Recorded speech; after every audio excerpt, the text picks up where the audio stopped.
evening all, you join us as we play once again the Mining Simulator 2047 eFrontier. Lots happening. No, I'm lying, there's not a lot happening. There's some good stuff going on though. So obviously I have not been playing this game, but Josh, my buddy, has. And he has now got the cruiser, which again I shall try and recall which one it is. It's the Mall.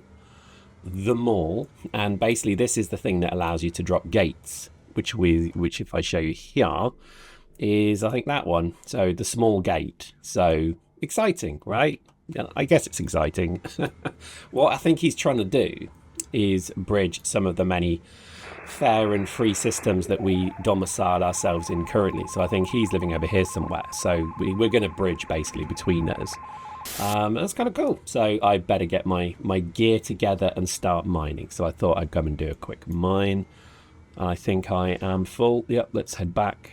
The beautiful thing about the Tades is the 3 medium cutters obviously uses a lot of crystals, but thankfully crystals are actually quite easy to find. I've not had too much trouble basically just like, you know, getting the reflex and going jumping around. So I'm quite sort of partial to this game still, and I'm going to try and give you a bit of a kind of elevator pitch as to why. Because I've been doing a lot of Eve. I'm sure many of you who watch this are also watching a lot of what I do in Eve, and I do love Eve with a passion.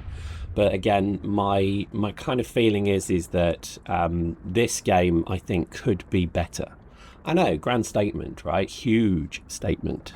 So I can see that this game has something that I want to try and sell to you in a sort of professional way, and it's because I think really, I'm just going to do some mining while we do this. I'm not selling you it in a very sort of satisfactory way really, that you have to mine, but don't let that fool you. The mining element of it is actually fun once you've got like a really good chip, and you've got like the tech, quote unquote. It's okay. I get a bit of a kick out of it, if I'm honest, because you feel the industry does feel quite good. And I think one of the nicest things about this, and this is just something to think about if you are an EVE Online player, is, in EVE Online, when you go to the belt, you set up, you start to mine, and you get ganked.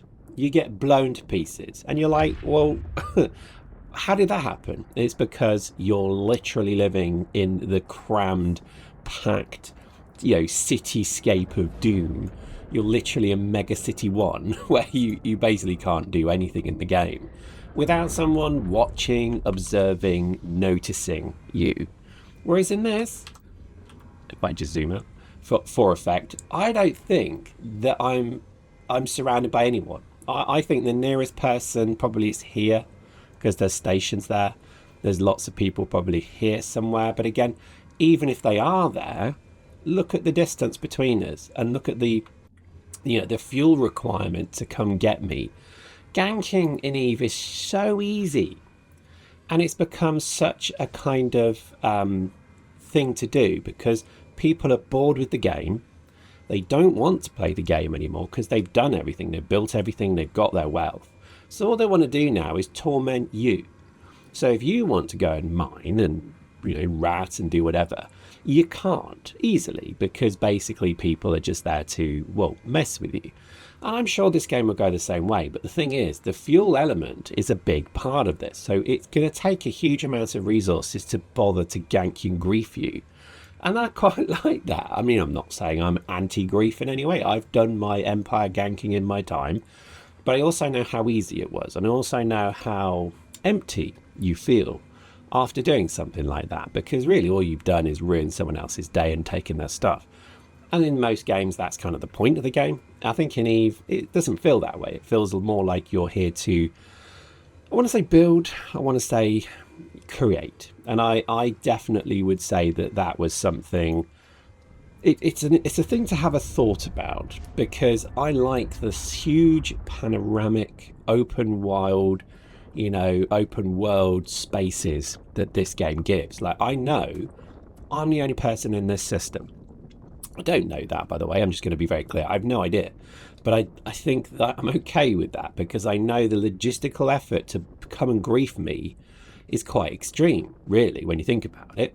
And admittedly, because I do videos of this game, I am kind of amazed that I haven't been griefed yet. But I think the problem is because no one knows when I'm playing. I mean, it's 9, 10 on a weekday in the morning, and I'm playing this game because I had a bit of time.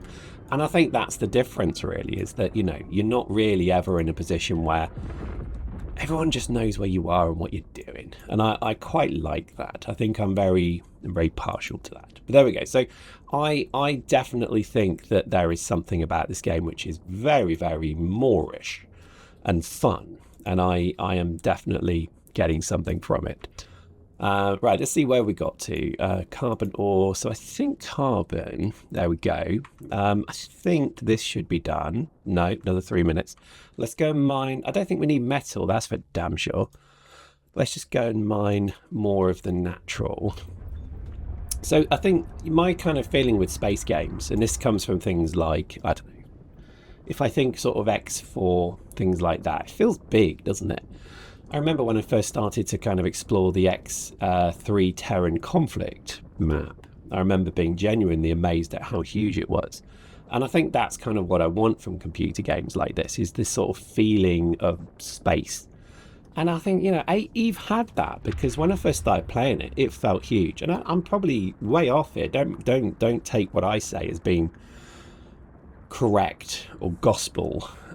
It's the feeling I get, and it's because I live in Empire space, I guess. If I lived in 00, like I have done for pretty much most of my life in Eve, I probably would say something different. But even then, it still feels like every day. It's just so easy.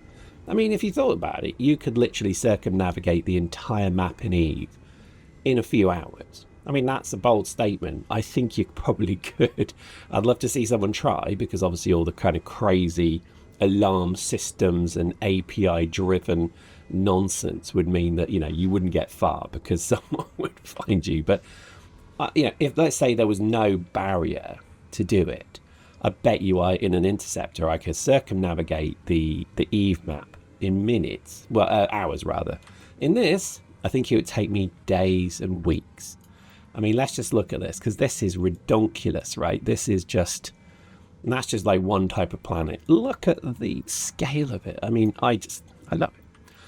I'm very, very partial to it. And I do think that games like this are the reason I like sort of space operas, because they have scale. And there's nothing particularly interesting about scale, though. That's the problem, because, Douglas Adams said space is big, very big, like really big. That's true. There's just lots of space. The gaps between things in the world, in the universe, let's say, are so extreme that it's just empty. And this is why when you do a game of something to do with space, it's how do you sort of disregard the fact that it's mostly empty. And I think this is where Warp Drive is a nice narrative, because it sort of says, hey, it's okay because you can quickly travel between all these places. Okay, cool. I like that. But it still makes me realize that, the reality of most of these games is, how do you make them interesting? And I think this, and again, this is a bold statement, but I think this is probably one of the very first games, other than Elite Dangerous, that really sold the space as space. As in, it's huge. There's a huge logistical challenge to actually travel and move around in this giant void. I think they've got it. Like Elite Dangerous, I remember being so impressed. The feeling of like remoteness when you're out in the wilds. The system of repairing your ship if something gets broken. I mean, it's terrifying when you see the hull start to degrade.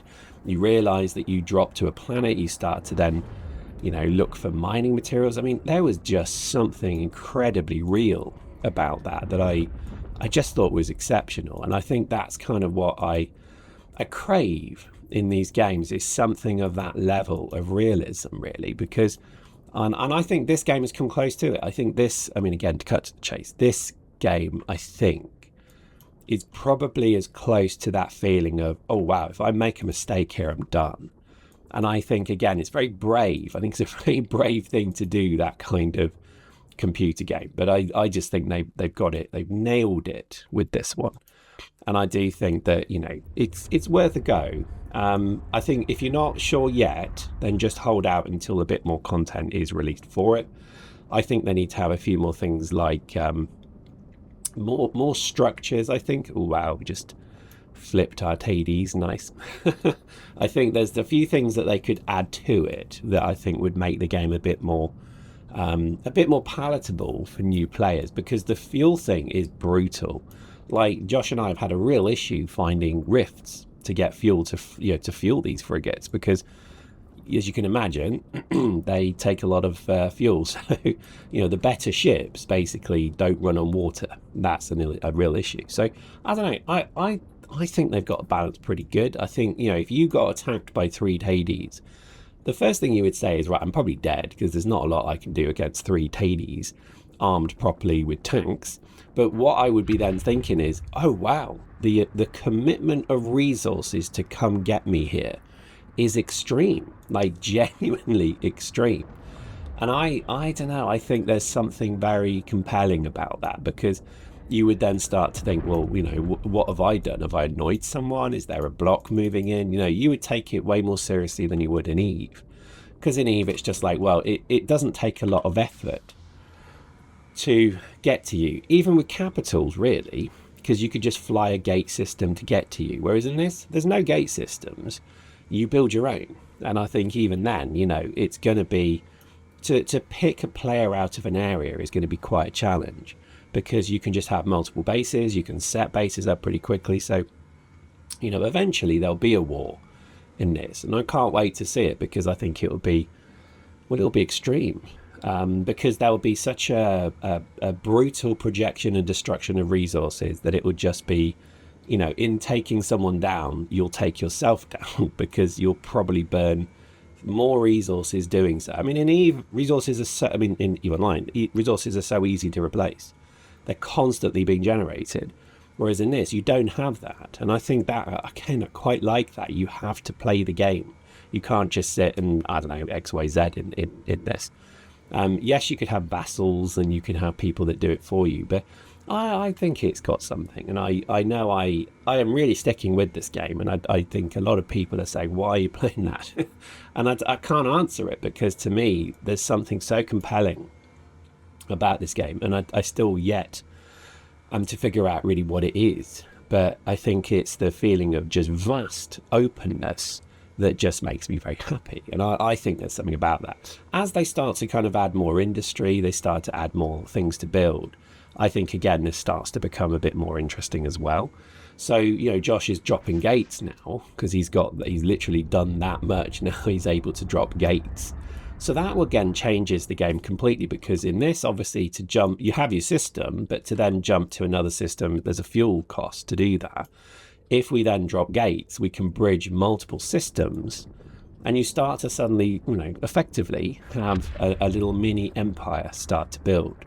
And I think there's something very, very appealing about that.